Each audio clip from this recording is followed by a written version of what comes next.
Greetings and welcome back to Room 303 in our Chats with Emily, as we are calling our readings through the poetry of Emily Dickinson contained in the Johnson edition. We turn now to the little poem 178, I, Cautious, Scanned My Little Life. And as we've already commented in our earlier studies, in 172 poems, the word little is used by Emily Dickinson. She'll use it twice in this poem, and we'll obviously have to ask exactly why. Here we have another poem about poetry, but more importantly, and I think significantly in this little poem, we have a poem about poetic inspiration. Where does it come from?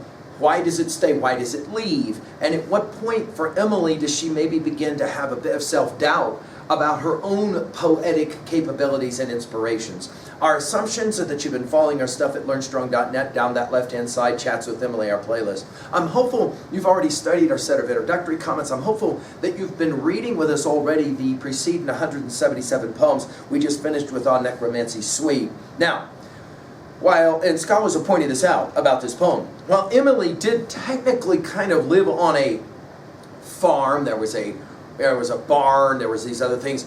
To anyone's knowledge of Emily's daily affairs, apparently she technically never really did much actual labor outside of the actual house. And in fact, most of the digging that happened in the garden was done by her sister Vinnie and not by Emily. So it's clear right from the start that in the same way that Keats says, "Much have I traveled in the realms of gold," in his Chapman's Homer poem, and we know he never traveled other than from England to Rome, where he of course died.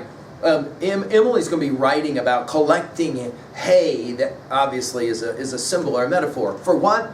I think it's pretty obvious that she's commenting on her own poetic attempts. The word cautious is significant. Let's pay attention to it. I cautious scanned my little life. I winnowed what would fade from what would last, till heads like mine should be a dreaming laid. I put the latter in a barn, the former blew away. I went one winter morning, and lo, my priceless hay was not upon the scaffold, was not upon the beam, and from a thriving farmer, a cynic I became. Whether a thief did it, whether it was the wind, whether deities guiltless, my business is to find. So I begin to ransack. How is it, hearts, with thee? Art thou within the little barn, love provided thee? Now, right away, I find this poem interesting because it is the word cautious. I think Emily is giving some information to us here that's very important in our chats with Emily. As she says, I think there are stages that artists go through where they feel inspired by the muse or whatever, and then they begin to wonder, is it going away? Am I losing some of that? And we've commented on Shelley's defense of poetry and the way in which he plays similar kinds of games with potable gold and all of that. I cautious scanned my, notice it's her little life. Again, 172 poems, she'll play this game of her littleness or fragility and the like. And of course, we'll come back to that with Little Barn. I winnowed what would fade. I cannot help but think that Emily spent some time reading Keats and knew Keats's Nightingale and knew that the F word of Nightingale is fade. We've given full lectures at LearnStrong.net on that poem if you want to study that some more. What would fade from what would last? And this is, of course, the question of all great poets. What will last? It's Yeats's Sailing to Byzantium, caught in that central music.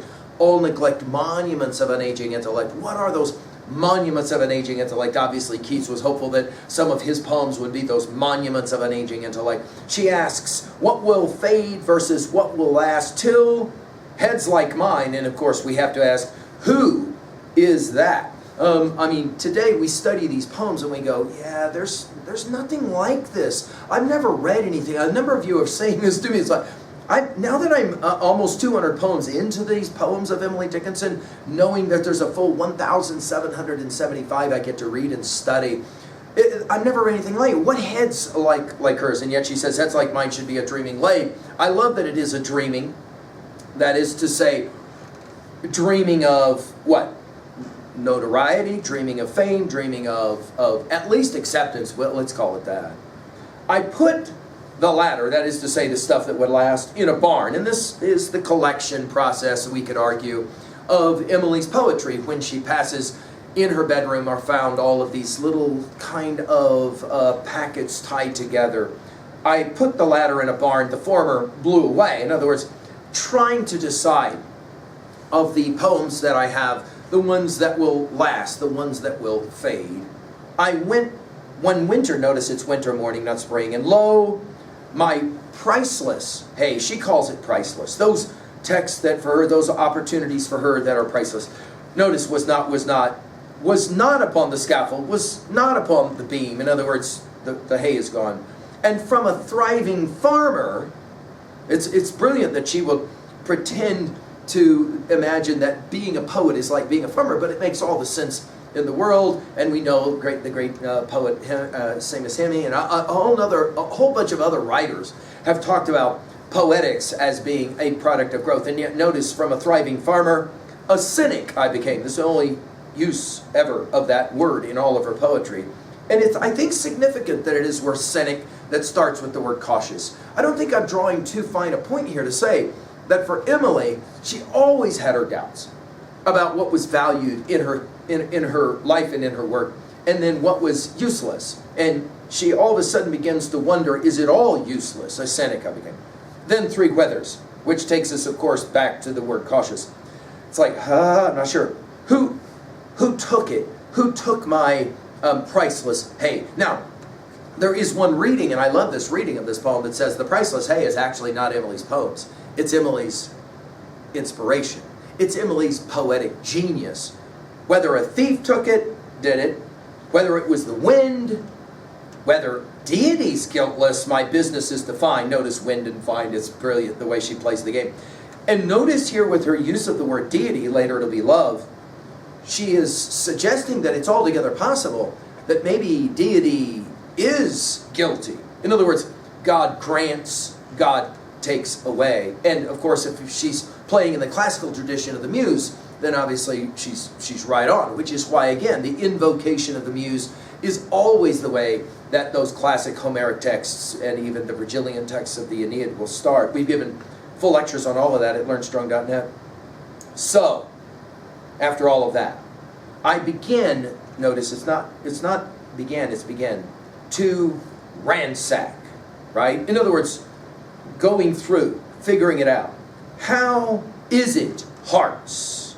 Notice it's not heart with thee, although in a publishing later it would be changed to heart, and yet back here we are, of course, because this is what Emily wrote. And I think that's right, because a writer, an artist knows that inspiration is almost always multiple, never singular. How is it hearts with thee? Art thou within the little barn? Love provided thee? Now, it is an interesting study to look at the poems of Emily Dickinson and see how she uses the word love, because it's used a lot. But it's fascinating how it's rarely used as a noun, okay? Here, notice, love is almost like deity provided thee. Now she's speaking, of course, to herself. The question, obviously, is where does inspiration come from and where does it go? I think at 2A, that's the point here. It is hard for artists to know what will fade, what will last, and where that inspiration comes from, and then why all of a sudden it goes. At 2B, well, the word choice here, I think, is profound. Curious, little, cynic. The other thing I would like to point out at 2B is just the brilliant rhythm of this poem. Now, I'm crediting my Emily group for this observation, but they suggested you got to read this poem out loud and go through the process of scansion. And there seems to be almost a Shakespearean kind of fingerprint. I cautious scan my little life, I win of what would fade, from what would last till heads like mine should be a dreaming laid. I put the latter in a barn, the former blew away. I went one winter morning, and lo, my priceless hay. Notice, she'll break that rhythm. Was not upon the scaffold, was not upon the beam, and from a thriving farmer, a cynic I became. It's brilliant. It's brilliant. And I think my Emily group is right. There is some echoes of Shakespeare being played out here, no question. At 3A, well, I mentioned Shelley's defensive poetry. I mentioned Yeats's sailing to Byzantium, those monuments of an aging intellect. I mean, go back to our study of Shakespeare's sonnets, where a number of times this kind of game gets played about poetic inspiration. Finally, at 3B, where do you believe inspiration does come from? And how is it that it arrives and then it does go? And I'm going to make the argument, I don't think it ever left for Emily. I don't. Thank you.